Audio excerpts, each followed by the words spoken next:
धरनापुर गांव कभी कितना सुंदर हुआ करता था। खेतों में हरियाली लहराती थी, पेड़ों पर चिड़ियों की चहचहाहट गूंजती थी। सुबह होते ही बैलों की घंटियों की टनकार और किसानों की आवाज से पूरा गांव जैसे जीवंत हो उठता। लेकिन वक्त ने करवट ली।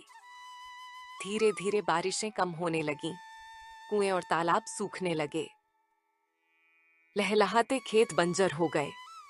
अब वही गांव धूल और सूनेपन से भर गया है।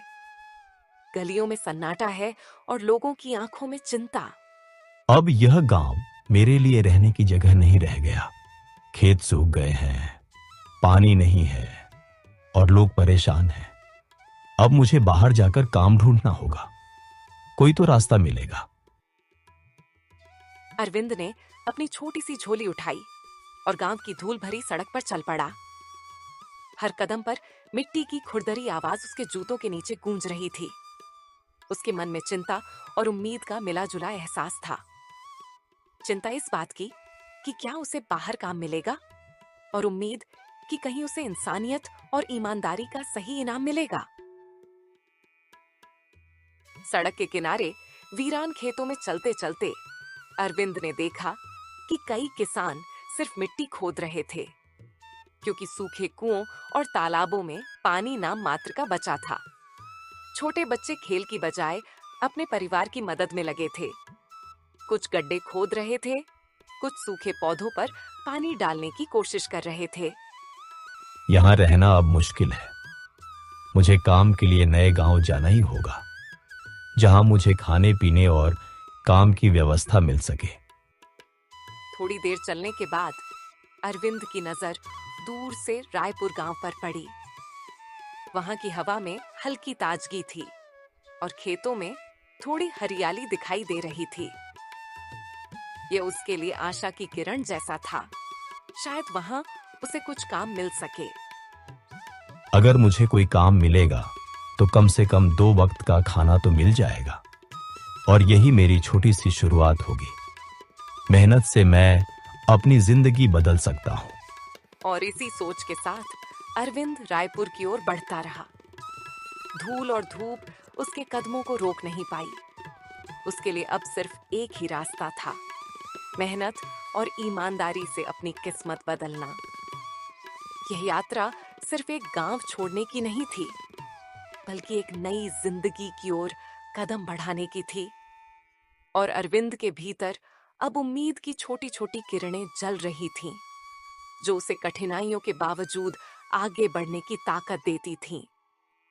कई दिनों की लंबी यात्रा के बाद अरविंद आखिरकार विजयगढ़ नाम के गांव में पहुंचा। रास्ते भर उसके पैरों में छाले पड़ गए थे, कपड़े धूल और पसीने से भीग चुके थे और शरीर भूख से कमजोर हो चुका था। लेकिन उसके मन में उम्मीद अभी भी जिंदा थी। उम्मीद कि शायद इस गांव में उसे काम मिल जाए और वो अपनी जिंदगी को फिर से संवार पाए।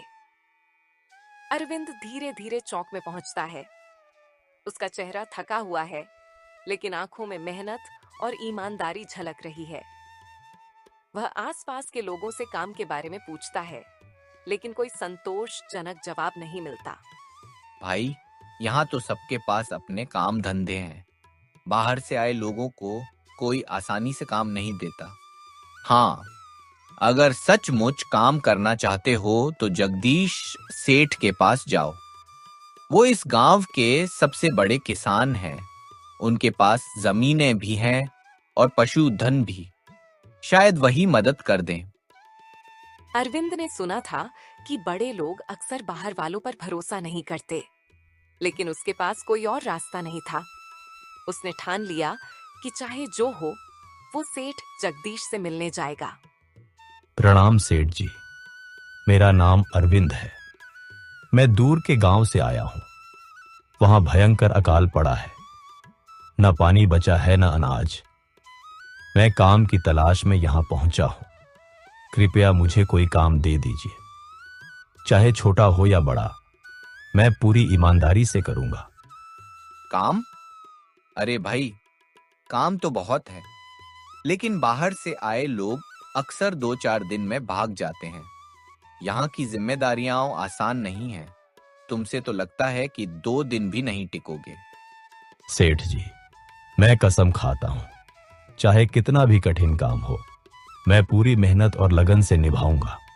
बस मुझे एक मौका दे दीजिए। जगदीश सेठ ने उसे ऊपर से नीचे तक देखा। उसके कपड़े फटे थे, पैर सूजे हुए थे, लेकिन आंखों में चमक थी, एक सच्चाई और दृढ़ निश्चय की चमक। ठीक है, मेरे पास 50 गाय और 50 भैंसें हैं। सुबह शाम उनका गोबर साफ करना होगा, चारा पानी देना होगा और उनकी देखभाल करनी होगी। बदले में महीने के अंत में तुम्हें 400 रुपए और 2 वक्त का खाना मिलेगा। लेकिन याद रखना, काम आसान नहीं है। सेठ जी, यही काम मुझे मंजूर है, लेकिन एक विनती है। क्या मैं गौशाला में रह सकता हूं? मेरे पास रहने की कोई जगह नहीं है। ठीक है, तुम गौशाला में रह सकते हो, लेकिन याद रखना, अगर काम में ढिलाई हुई तो तुरंत निकाल दिया जाएगा। अरविंद ने जीवन में पहली बार इतने बड़े स्तर पर काम संभाला। सुबह सूरज निकलने से पहले उठता, झाड़ू पोंछा करता, बाल्टी भर भर कर पानी लाता और गाय भैंसों को चारा डालता। शाम तक उसका शरीर थक कर चूर हो जाता, लेकिन मन में संतोष रहता कि उसने पूरे ईमानदारी से काम किया है। धीरे धीरे जानवर भी उसे पहचानने लगे। जब वो गौशाला में प्रवेश करता तो गायें और भैंसें अपने अपने तरीके से उसका स्वागत करने लगतीं, मानो वो समझ गई हों कि अब उनकी देखभाल करने वाला कोई सच्चा साथी मिल गया है। लेकिन ये सब आसान नहीं था। गर्मियों की तपती दोपहर में पानी ढोना, बरसात के दिनों में कीचड़ से जूझना और सर्दियों की ठंडी रातों में भी समय पर जानवरों को संभालना, ये सब मोहन के लिए किसी अग्नि परीक्षा से कम नहीं था। फिर भी उसने कभी हार नहीं मानी। लड़के में कुछ तो खास है। इतने दिन हो गए, लेकिन न शिकायत की न काम में ढिलाई। देखो, गाय भैंस भी खूब दूध दे रही हैं। शायद यही असली मेहनत कश है। धीरे धीरे अरविंद की मेहनत और ईमानदारी ने सेठ का दिल जीत लिया, और यही उसकी जिंदगी का पहला बड़ा मोड़ साबित हुआ। दिन बीतते बीतते अरविंद की जिंदगी बदलने लगी थी। कभी जिसे गांव वाले बाहरी कहकर शक की नजरों से देखते थे, अब वही लोग उसकी मेहनत और लगन की मिसाल देने लगे थे।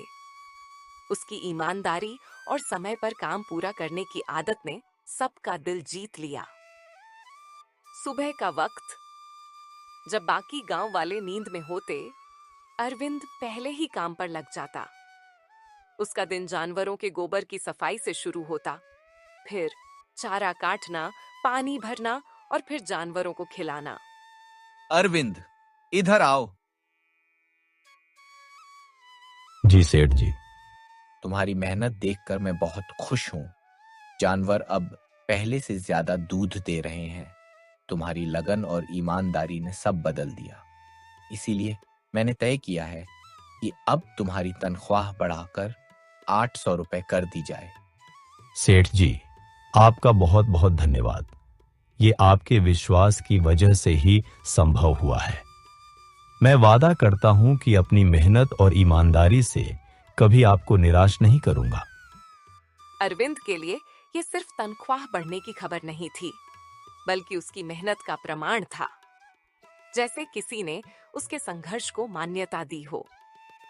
800 रुपए भले ही बहुत बड़ी रकम न थी, लेकिन अरविंद ने उन्हें सावधानी से बचाना शुरू किया। दिन पर दिन, महीने पर महीने उसने पैसे जोड़े और आखिरकार एक छोटा सा घर बना लिया। गौशाला की ठंडी और बदबूदार रातों के बाद अब उसे अपना एक सुरक्षित आशियाना मिल गया था। वो घर भले ही छोटा था, लेकिन अरविंद के लिए किसी महल से कम नहीं। मोहन की मेहनत ने उसे एक घर तो दे दिया था, लेकिन जिंदगी की असली परीक्षा अब शुरू होने वाली थी। जब इंसान की हालत सुधरने लगती है, तो वक्त नए नए इम्तिहान सामने लाता है। रायपुर गांव में धीरे धीरे चोरी डकैती की घटनाएं बढ़ने लगी थीं। कभी किसी का अनाज गायब हो जाता तो कभी किसी की जमा पूंजी। गांव वाले डर के साए में जीने लगे थे। कल रात रामलाल के घर से 400 रुपए चोरी हो गए। हाँ, और परसों हरिश्चंद्र के घर से चांदी के बर्तन। अब तो लगता है हमारी मेहनत की कमाई सुरक्षित नहीं है। अरविंद ने भी जब ये सब सुना तो उसके मन में चिंता घर करने लगी। सालों की मेहनत से उसने जो कुछ जमा किया था, अगर वो भी चोरी हो गया तो उसकी सारी कोशिश बेकार हो जाएगी। ये 8,000 रुपए मेरी जिंदगी की सबसे बड़ी कमाई है। अगर ये चोरी हो गए तो सब खत्म हो जाएगा। मुझे इन्हें सुरक्षित रखना ही होगा।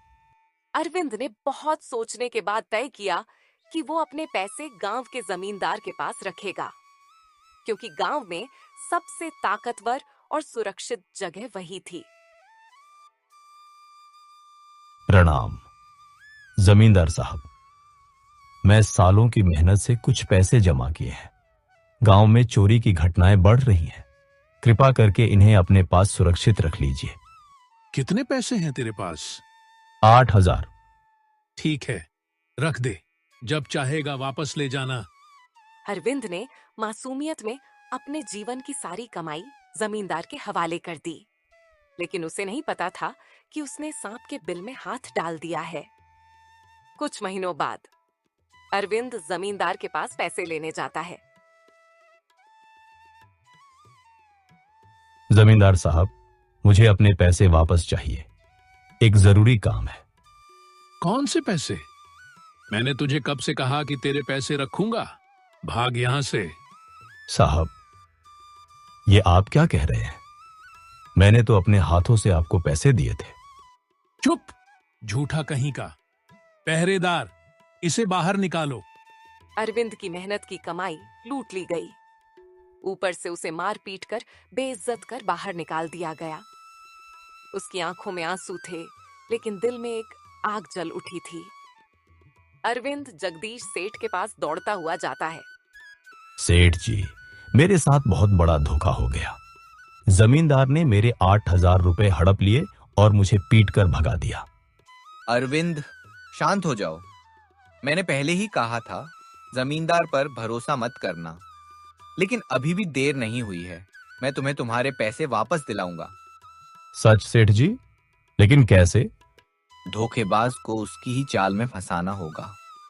अगले दिन जगदीश सेठ एक बड़ा सूटकेस लेकर जमींदार के घर पहुंचते हैं। जमींदार साहब, मेरे 50,000 रुपए हैं। मुझे डर है कि कहीं ये चोरी ना हो जाए। आप तो गांव के सबसे ताकतवर आदमी हैं। कृपा करके इन्हें अपने पास रख लीजिए। अरे सेठ जी, ये तो मेरे लिए सम्मान की बात है। आप निश्चिंत रहिए, आपके पैसे मेरे पास बिल्कुल सुरक्षित रहेंगे। वैसे सुना है आपने अरविंद नाम के लड़के के पैसे भी रखे हैं। अगर उसकी ईमानदारी पर शक हो तो मुझे बता दीजिए, लेकिन अगर उसके पैसे लौटाते तो गांव में आपकी इज्जत और भी बढ़ जाती। जमींदार लालच और डर के बीच फंस गया। उसे लगा कि अगर अरविंद की शिकायत सेठ तक पहुंची तो उसकी बदनामी हो जाएगी। मजबूरन उसने अरविंद के 8,000 रुपए लौटा दिए। सेठ जी, आप जिस राजा से मिलने जा रहे थे, ये राजा खुद आपसे मिलने कल आ रहे हैं। अच्छा हुआ, अब हमें जमींदार के पास पैसे रखने की जरूरत नहीं पड़ेगी। धन्यवाद जमींदार साहब, आपके समय के लिए। लालच के चक्कर में जो थे 8,000 वो भी चले गए। सेठ जी, आपने मेरी जिंदगी बचा ली। अगर आप न होते तो मेरी सारी मेहनत बर्बाद हो जाती।